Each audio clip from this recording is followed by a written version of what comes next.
اسرائیل امریکہ کی جانب سے یمن کے اوپر بھی اسی طریقے سے حملوں کا جو ان کا سلسلہ جاری ہے، خاص طور پر صدا ہے، سنا ہے اور حدیدہ ہے، اس طرح مختلف جو گورنریٹس ہیں یمنی جو فورسز کے یمنی حکومت کے تحت جو آنے والے تمام علاقوں کے اوپر اسرائیل کی جانب سے امریکہ کی جانب سے حملوں کا اسرائیل کے آشروات ہے، امریکہ کی جانب سے حملے کیے جا رہے ہیں اور اس میں B-52 بمبار طیارے استعمال کیے جا رہے ہیں۔ اور ریڈ سی کے اندر جس طریقے سے ایک USS ہیری ٹرومین طیارہ بردار جہاز تھا، اس کے بعد سے ولسن جو طیارہ بردار جہاز وہاں پر پہنچا، اس کے ساتھ ہی ایک دو اور جو ڈسٹرائرز آ چکے ہیں جو لیزر قسم کے گنوں سے وہ مسلح ہیں اور وہ مسلسل اسرائیل یمن کے اوپر حملے کر رہے ہیں، یمن کے مختلف علاقوں پر حملے کر رہے ہیں اور انتہائی ہیوی جو بموں کا استعمال کیا جا رہا ہے، بنکر بسٹر بم استعمال کیے جا رہے ہیں تاکہ اگر کہیں پر ویئر اباؤٹس ہوں انصار اللہ فورسز کے جو رہنماؤں کے تو ان کو ایلیمنیٹ کیا جا سکے۔ گزشتہ روز بھی جیسے کہ ہم نے اپنے ولاگ میں کہا تھا کہ امریکہ نے یہ دعویٰ کیا تھا کہ جو سید بدر الدین الحوثی ان کو شہید کرنے کے حوالے سے امریکی میڈیا اور امریکی فورسز کی جانب سے یہ دعوے کیے جا رہے تھے، بلکہ امریکی فورسز نے باقاعدہ طور پر بتا بھی دیا تھا کہ ہم نے ان کو ایلیمنیٹ کیا ہے اور ٹرمپ باقاعدہ اس کا اعلان بھی کرنے والے تھے، لیکن بعد میں پتہ چلا کہ وہ تو کوئی اور شخص تھا جس کو انہوں نے مارنے کا دعویٰ کیا تھا، وہ بدر الدین الحوثی تھے نہیں۔ ابھی بھی ان کی جانب سے کوششیں جاری ہے کہ کسی طریقے سے حوثی انصار اللہ کے کسی اہم فگر کو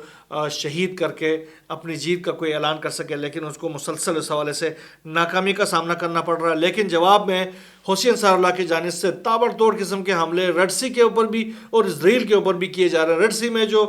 طیارہ بردار دو جہاز وہاں پر پہنچے، اس کے ساتھ جو ان کی جو دیگر ڈسٹرائرس ہیں ان کے اوپر مسلسل بمباری کی جا رہی ہے۔ 6 دفعہ بمباری کی گئی ہے ڈرونز کے ذریعے اور میزائلز کے ذریعے USS ہیری ٹرومین اور اس کے ساتھ موجود جہازوں کے اوپر، اور اسرائیل جو امریکہ ہے اس کو شدید نقصانات کا سامنا کرنا پڑا۔ اس کے نتیجے میں اب انہوں نے مزید اپنے ڈسٹرائرز اور اپنے طیارہ بردار جہازوں کو اس طرف موو کرایا ہے۔ اپنے تمام تر اسلحہ امریکہ کی جانب سے اب ریڈ سی کی طرف منتقل کیا جا رہا ہے تاکہ ایک بھرپور کارروائی یمن کے خلاف کی جائے۔ اب اس میں گراؤنڈ فورسز کو بھی اتارنے کی کوشش کی جا رہی ہے، خاص طور پر گزشتہ ولاگ میں بھی میں نے کہا تھا کہ گراؤنڈ فورسز کا اتارا جانا اس کا باقاعدہ طور پر یمن میں انتظار کیا جا رہا ہے کہ کب امریکہ جو ہے اپنے گراؤنڈ فورسز جو ہیں وہ یمن پہ اتار دے۔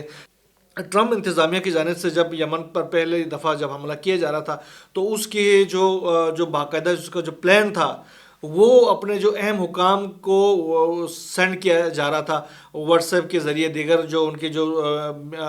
میڈیا نیٹ ورکس ہے اس کے ذریعے، تو ان کی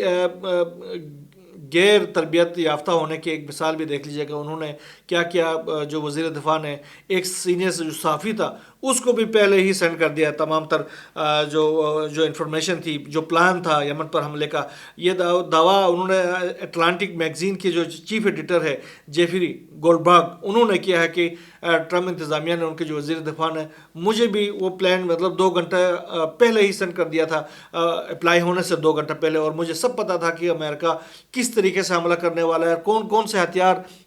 اس میں استعمال کیے جائیں گے اور یمن کے کن کن علاقوں کے اوپر ابتدائی حملے کیے جائیں گے، وہ مجھے پہلے ہی انہوں نے بھی سینڈ کر دیا تھا۔ تو آپ اندازہ لگائیں ان کی جو پروفیشنل اپروچ جو ہے وہ کس طرح کا ہے۔ دوسری طرف امریکہ اور ایران کے درمیان جو کشیدگی ہے وہ بھی اسی طریقے سے عروج پر جاتی جا رہی ہے، خاص طور پر ایران کے جو نیوکلیئر پروگرام کو لے کر امریکہ جو ہے مسلسل دھمکیاں ایران کو دیے جا رہا ہے اور ایران کی جانب سے بھی جوابی کارروائیوں کی دھمکی دی جا رہی ہے۔ ابھی راکچی کی جانب سے ایک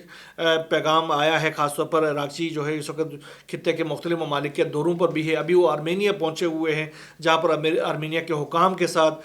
جو خطے میں موجود صورتحال کے حوالے سے وہ بات چیت کر رہے ہیں۔ تو اس دوران انہوں نے کہا کہ ٹرمپ کا جو ہے طرز تکلم ہے وہ انتہائی جارحانہ ہے اور اس کا اس طریقے سے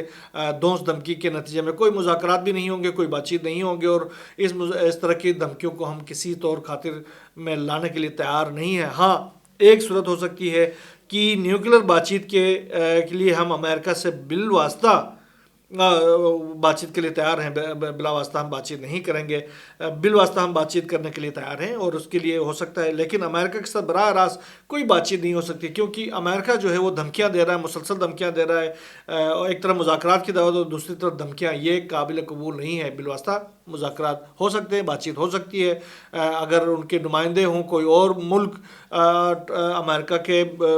توسط سے ہمارے ساتھ بات چیت کر سکتے ہیں تو ہم ان کے بات چیت کرنے کے لیے تیار ہیں، تو ہم بھی ان کے ساتھ تیار ہیں۔ تو یہ صورتحال ایک نیا ایک ایران کی جانب سے ایک پیغام سامنے آ گیا۔ اگر اس پر ٹرمپ انتظامیہ اگر کہیں پر بھی وہ سنجیدہ ہیں تو اس پر بات چیت کو آگے بڑھانے کے لیے امکانات ابھی موجود ہیں۔ دوسری طرف ترکی کے اندر جو مظاہرے ہیں وہ مسلسل بڑھتے جا رہے ہیں، خاص طور پر گزشتہ روز جس طریقے سے عدالت کی جانب سے اکرام امام اوغلوف کو جیل بھیج دیا گیا ہے، اس کی جو ڈگری ہے اس کو باقاعدہ منسوخ کر دی گئی، اس کے ساتھ ان کی جو میئرشپ ہے اس کو ختم کر دیا ہے استنبول کی۔ اس کے بعد سے یہ مظاہرے مزید بڑھنا شروع ہو گئے اور متعدد اضلاع میں، متعدد علاقوں میں، متعدد صوبوں میں مزید پھیل گئے ہیں، جہاں پر عوام اور پولیس کے درمیان مڑبیڑ جو ہے وہ جاری ہے۔ ابھی تک کی جو اطلاعات ہے اس کے مطابق تقریباً 1500 سے زائد جو عام شہری جو ہیں ان کو گرفتار کیا جا چکا ہے، اہم رہنماؤں کو گرفتار کیا جا چکا ہے۔ جو پیپلز ریپبلکن پارٹی ہے ان کے لوگوں کو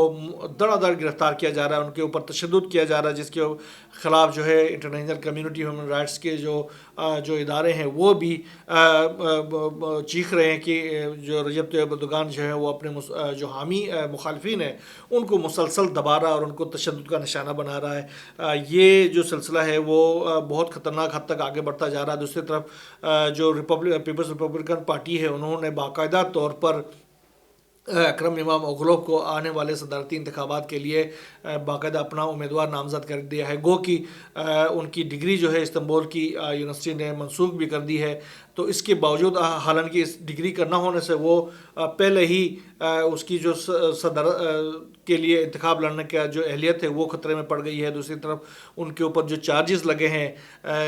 کرپشن کے اور شدت پسند گروہوں کو فنڈنگ کرنے کے حوالے سے، تو اس کے اوپر بھی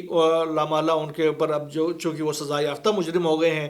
عدالتی فیصلے کے بعد سے، تو اس حوالے سے ویسے بھی وہ اب الیکشن لڑنے کے اہل تو نہیں رہے۔ اس کے باوجود جو ہے ان کی پارٹی نے ان کو صدارتی انتخابات کے لیے اہل قرار دے دیا۔ آنے والے دنوں میں اگر کوئی ڈیولپمنٹ ہوتی ہے، آخرکار اگر رجب طیب اردوغان مان جاتے ہیں تو ہی ممکن ہے کہ وہ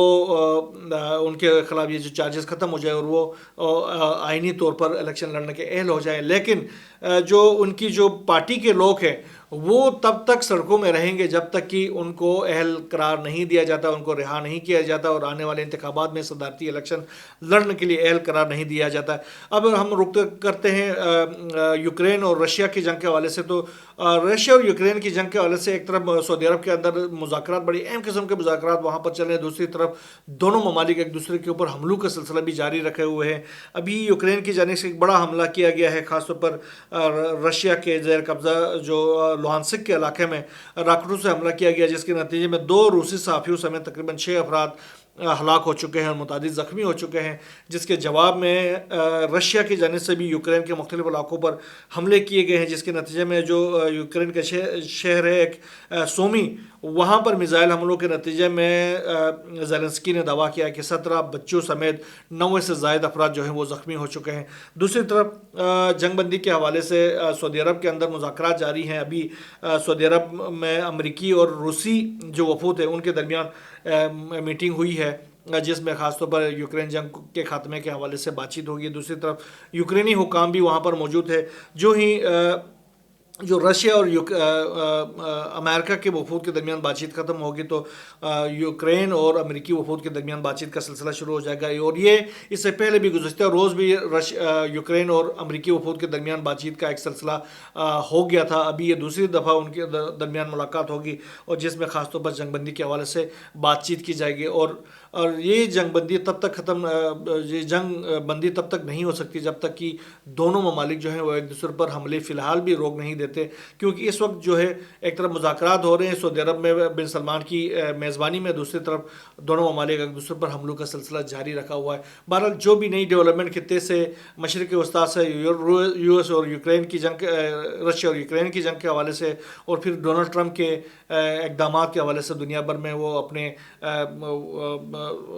جو طاقت کا داغ بٹھانے کے لیے اس وقت چارج ہوئے ہیں۔ تو بہرحال ہماری نظریں ہیں، جو بھی نئی ڈیولپمنٹ سامنے آتی رہیں گی انشاءاللہ ہم آپ سے شیئر کرتے رہیں گے۔ یہاں بس اتنا ہی، اللہ حافظ۔